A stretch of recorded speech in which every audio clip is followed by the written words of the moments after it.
नमस्कार। आज का विषय काफी इंटरेस्टिंग और हटके है। जनरली कंस्ट्रक्शन से जुड़े लोगों को टेक्निकल नॉलेज तो अवश्य होती है, लेकिन कुछ फाइनेंशियल टर्म्स और उसके एस्पेक्ट्स का जानना भी बहुत जरूरी है। तो आज इस सेशन में हम उन फाइनेंशियल टर्म्स के बारे में जानकारी प्राप्त करेंगे एंड आई एम श्योर उससे आपको काफी लाभ मिलेगा। धन्यवाद। आज के सब्जेक्ट हैं टेक्निकल मैनेजर्स के लिए फाइनेंस के बारे में कुछ ideas.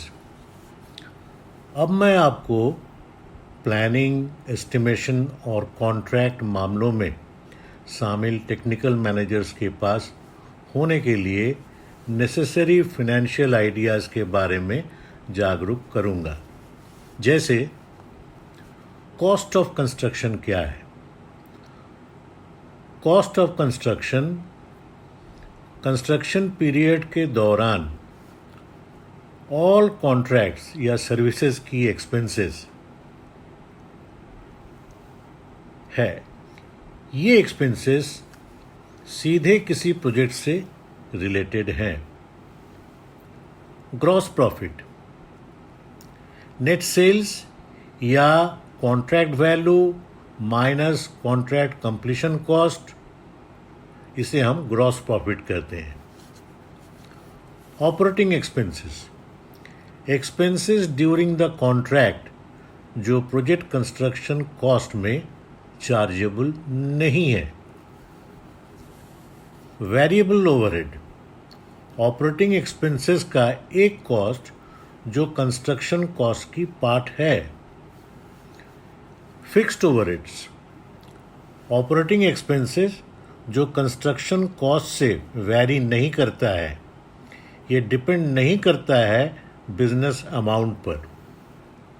Net profit before tax, इसको निकालने के लिए gross profit minus total overhead, ये हो जाता है net profit before tax. Net profit of the company, income after tax deduction, जो इनकम हुई उसमें टैक्स डिडक्शन होने के बाद वो नेट प्रॉफिट कहलाता है। अब मैं आगे आपको एक इम्पॉर्टेंट सब्जेक्ट पर दिशा दिखाऊंगा, जो कि हम कैसे प्रॉफिट को लोड करते हैं एस्टिमेट पर।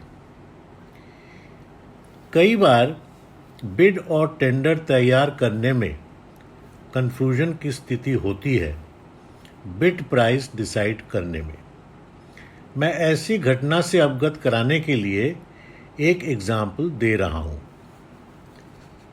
सपोज सेल प्राइस, जो टोटल प्राइस माइनस प्रॉफिट, वो 80 है और आपको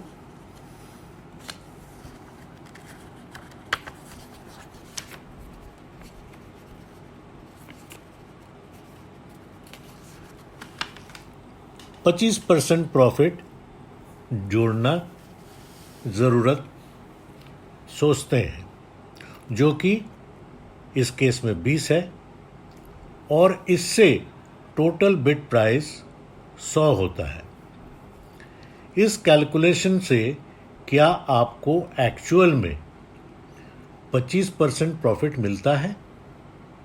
नहीं, क्योंकि उस केस में आपकी परचेज प्राइस और बिड प्राइस 100 है और इससे 25% प्रॉफिट माइनस से रिजल्ट 75 है, जो सेल प्राइस 80 की तुलना में कम है। अब इसीलिए ये कंफ्यूजन दूरी करने के लिए आपको बताए गए तरीके से प्रॉफिट लोड की कैलकुलेशन करनी चाहिए। पहले सेल प्राइस या एस्टिमेटेड प्राइस फैक्टर की कैलकुलेशन करें और वो इस प्रकार से: sale price divided by sale price minus profit percent. मैं रिपीट करता हूं, sale price divided by sale price minus profit percent. मानिए कि ये ए है, तब परचेज और टेंडर प्राइस होगा सेल प्राइस और estimated price multiplied by factor A. Example तौर पर मानिए कि सेल प्राइस या एस्टिमेटेड प्राइस आपके 100 है, आप प्रॉफिट 25% रखना चाहते हैं। इस केस में फैक्टर होगा 100 डिवाइडेड बाय 100 माइनस 25, फिर वो जाके होता है 100 डिवाइडेड बाय 75 और वो निकलता है 1.333। तब आपके परचेज प्राइस या बिड प्राइस बनने के लिए आपको 100 इंटू 1.333 जो कि 133 है, उसकी तरह आपको 33% ओवर द एस्टिमेटेड प्राइस रखना है, जो कि आपको फाइनली परचेज प्राइस शेप में आता है। अब मैं आपको कंपनी के बैलेंस शीट से परिचय कराऊं। बैलेंस शीट एक इम्पोर्टेंट डॉक्यूमेंट होता है कंपनी के हेल्थ जानने के लिए। बैलेंस शीट एक फिक्स पीरियड पर कंपनी की फाइनेंशियल स्टेटस का एक स्टेटमेंट है। एसेट्स टॉप पर रखा जाता है, जबकि लायबिलिटीज और नेटवर्थ को शीट के नीचे रखा जाता है। एसेट्स की टोटल माइनस लायबिलिटीज नेटवर्थ के इक्वल होना चाहिए। अब बैलेंस शीट के कुछ टर्म्स से आपको परिचय कराऊं। Assets, a value owned by the company. Current assets, ऐसी एसेट्स जिन्हें एक वर्ष के भीतर कैश में कन्वर्ट किया जा सकता है। फिक्स्ड एसेट्स, ऐसी एसेट्स जिन्हें एक वर्ष में कैश में कन्वर्ट नहीं किया जा सकता है। टोटल एसेट्स, टोटल एसेट्स क्या होता है? करंट एसेट्स और फिक्स्ड एसेट्स जो जोड़ होती है, जो टोटल वैल्यू होते हैं, उसे हम टोटल एसेट्स कहते हैं। Liabilities, amount due to others from company, वो लायबिलिटी है। Current liabilities, amount due to others from company within a year, जो एक साल में देना है, वो करंट लायबिलिटी है। लॉन्ग टर्म लायबिलिटीज, पिछले एक साल से जो लायबिलिटीज चला आ रहा है, उसे हम लॉन्ग टर्म लायबिलिटीज कहते हैं। Total liabilities, present liabilities plus long term liabilities. Net worth निकाला जाता है total assets minus total liabilities से। इससे पहले मैं आपको एस कर्व से परिचय कराया हूं प्रोजेक्ट मॉनिटरिंग के लिए। अब एस कर्व से आपको परिचय कराऊंगा कैश फ्लो फोरकास्ट करने के लिए।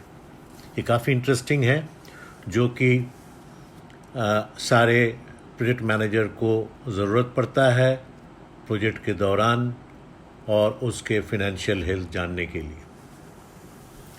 इस कर्व का एक और common use cash flow analyse करने और फोरकास्ट में है।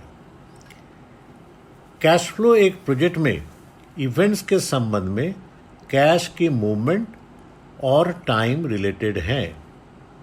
कैश फ्लो कर्व को ड्रॉ करने से कंपनी के लिए कई बेनिफिट्स हैं।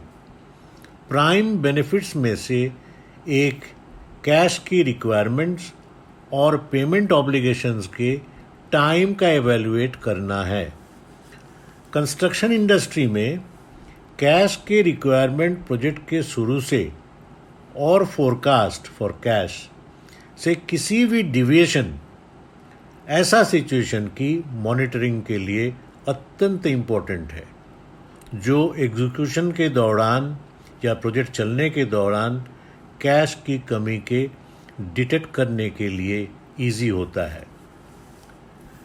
ये स्पेशली एस्टिमेटर और प्रोजेक्ट हेड को कैश फ्लो के माध्यम से कैश की स्थिति के पोजीशन या कैश फ्लो बनाना पोजीशन देख करके इससे अवगत होना बहुत ज़रूरी है। कैश फ्लो कर्व का एक एग्जाम्पल नीचे दिखाया गया है। प्रत्येक कॉस्ट एलिमेंट के टाइम के सही ढंग से डिपिक्ट करने वाले रियलिस्टिक और यूजफुल कैश फ्लो कर्व का प्रोजेक्शन करना इम्पोर्टेंट होता है। अब इस फिगर में जो आप वर्टिकल्स देख रहे हैं उसमें ब्लू कलर प्लानिंग दिखाता है, रेड कलर एक्चुअल पोजीशन दिखाता है और ग्रे कलर फोरकास्ट दिखाता है, जो कि प्रोजेक्ट की cumulative cost versus total time पर तैयार किया गया है। मतलब ये ग्राफ जो बनाया गया है वर्टिकल्स, उसमें एक तरफ टोटल टाइम दिया हुआ है और दूसरे में क्यूमुलेटिव कॉस्ट रखा गया है, उससे ये वर्टिकल्स निकाला गया है। एस कर्व लिंक्स में, ये एस कर्व लिंक्स क्या है जो आप ग्राफिकल शेप में देख रहे हैं। एस कर्व लिंक्स में ब्लू कलर प्लानिंग में के लिए दिखाया गया है, ग्रीन कलर में एक्चुअल पोजीशन दिखाया गया है और ग्रे कलर में फोरकास्ट दिखाया गया है। ये भी उसी तरह क्यूमुलेटिव कॉस्ट प्रोजेक्ट की versus total time of project, उस पर ये ग्राफ तैयार किया गया है।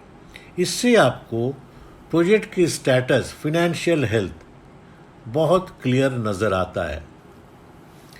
ये देखा जा सकता है कि कर्व के एक्चुअल पोजीशन जुलाई के महीने में सैग्ड है, नीचे आ गया है, जो इंडिकेट करता है कि प्रोजेक्ट में कैश की कमी है।